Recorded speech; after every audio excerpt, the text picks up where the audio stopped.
It was often overlooked as the price you might pay for a dangerous job. For years, firefighters thought the biggest threat to their well-being was the fire itself, or more recently, heart attacks. But another threat It just really hit us a couple years ago. lingered in the smoldering rubble of each burned-out car and building, only to surface years later. I didn't think it would happen to my dad. He was going to beat it. That's what he kept saying. Captain Charlie Riggle was diagnosed with colon cancer last spring. We found out in May, and he was gone in October. It's been a year since he died, joining a growing list of firefighters across the country who've lost their own battles to cancer. Recent studies have found our country's bravest are 9% more likely to get cancer compared to the general public, and 14% more likely to die from it. But why? Just now are we getting to the point of understanding that we're walking into a completely toxic environment and that everything we touch, our gear itself becomes toxic. Much like going into a hazmat situation unprepared, where carcinogens can soak into your clothes and your skin within seconds and last for days. A danger few on the job knew much about until the last few years. It went from not really on our radar to it's in your face and you can't get away. In the last 3 years, 8 firefighters from Jefferson County died of cancer. 6 were considered line-of-duty deaths due to the type of cancer they had. Kentucky recognizes 12 cancers as fire-related, including cancers of the brain, skin, breast, and liver, as well as bladder, colon, cervical, and testicular cancer. Prostate cancer is the highest among firefighters between 30 and 49 years of age. A staggering reality for an age group not currently screened for cancer. It's impossible to know just how many firefighters have fallen to cancer because until now, many states have not kept a registry. And once a firefighter retires, it's even harder to track. But that's expected to change with new legislation passed just this year, requiring the CDC to keep count. It's okay. However, the most recent research revealed 61% of line-of-duty deaths from 2002 to 2016 were cancer-related. That's more than 1,000 firefighters, a number we know is only a fraction of the real total. And the biggest hope I have is no one else dies of this cancer. For the Riggle family, Charlie's death was an unimaginable loss, but one they hope offers a lesson to current and future firefighters following in his footsteps.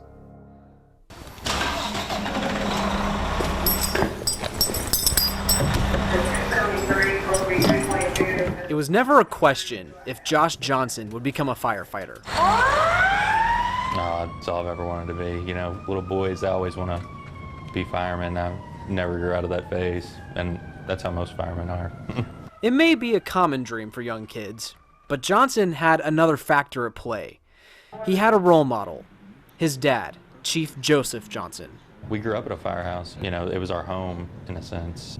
The firemen might not have been blood, but they were still our family. Johnson began volunteering at fire stations right after graduation, and he was hired full-time in 2011, just in time to carry the torch, as his dad retired in 2012. But it was in retirement that the Johnson family had to fully carry the sacrifice of service. Cancer is just, it's a nightmare. It's crazy. Chief Joseph Johnson was diagnosed with soft tissue cancer in March of 2016.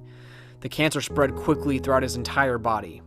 Just 6 months after diagnosis, he lost his battle and became another face among so many that were exposed to dangers they couldn't see hidden in the flames. Because when you think about a firefighter line of duty death, you picture them falling through a roof or getting trapped in a room on fire.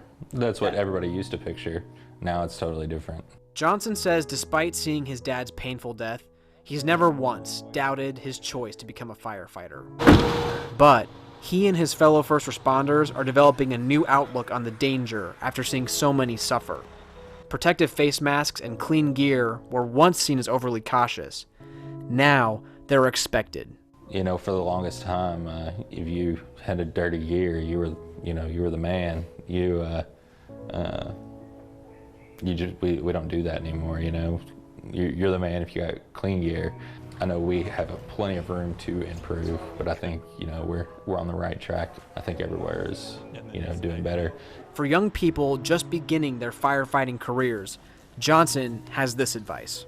Do absolutely everything you can to make it safe for you, and, you know, think about your family at the end of the day. They don't want to lose you at a young age. Rob Harris, WHAS 11 News. Anyone in the fire service today will tell you how different it was just 10 years ago. That's when Okolola's Jordan Yotis joined the department. If you were dirty, if your gear was dirty, it was a sign of seniority. You know, people looked up to you if your helmet was charred and black. Firefighters wore the same gear all day long. Whether or not you made one fire or 3 fires. That's no longer the case. Research in the last few years has found chemicals released from fires are more toxic than they've ever been. It's the biggest killer of firefighters right now. Compared to fires from 30 years ago, where everything was made of natural materials like cotton and solid wood, today it's all plastics. You're stepping into probably a hazmat situation, if you want to think about it, not prepared. They're breathing it in. It's saturating their gear and seeping into their skin. The same toxins known to cause cancer, and it's hitting firefighters at alarming rates. Just like anything else in life, it's not going to happen to me, it's not going to happen to us. And then when you least expect it, it happens to your agency. It hit Okolona last year. Sergeant Jeff Kamshafer died 6 months after he was diagnosed with non-Hodgkin's lymphoma. He's one of 8 firefighters who've died of cancer in the last 3 years in Jefferson County, where we're seeing drastic changes in the way firefighters approach the job and their health. Many departments offer 2 sets of gear for each person. We come back from a fire, we put our spare set on. An additional cost of $3,000 to $5,000 a set. Their gear worn the entire time they're on scene, scrubbed with soap and water before they leave. We do not let them leave the scene before doing the decon. And kept in a separate room away from the fire trucks when they return. They're cleaned inside these industrial washers. It automatically disconnects. And new exhaust systems are in place to keep the fumes contained. This has been a huge, huge help. And even the walls in the apparatus bay used to get, you know, black soot on them from the exhaust from the apparatus. Then there's the baby wipes. The wipes are literally everywhere. To wipe away the risk. And then there's the doctor visits.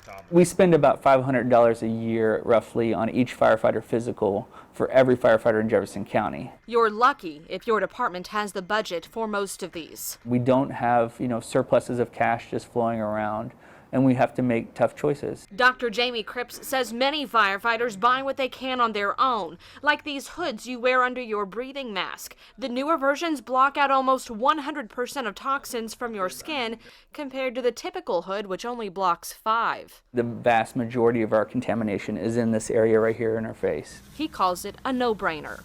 We can't change those existing exposures we've had. Our chances are already there. But we can reduce the risk for new firefighters by spreading the word. In Louisville, Brooke Hash, WHAS 11 News. When officers or first responders die in the line of duty, their families are eligible for $360,000 from the federal government. But right now, cancer is not recognized as a line of duty death for firefighters at the federal level. This means they don't qualify. You know, you can be really passionate about something until it's time to pay. Everybody wants proof, right? And that's what we're working on as the IAFF. We're trying to show you, look, this is the real stuff. You know, it's killing us, and we need help trying to get around this. So. There have been some victories state by state in recent years for firefighters and their families, but that doesn't mean their fight is over. Let's look at Indiana first. Families are entitled to $150,000, and spouses and children can get free tuition at in-state schools. Cancer is a line of duty death in Indiana, but the burden is on the firefighter to prove that their cancer is from the job.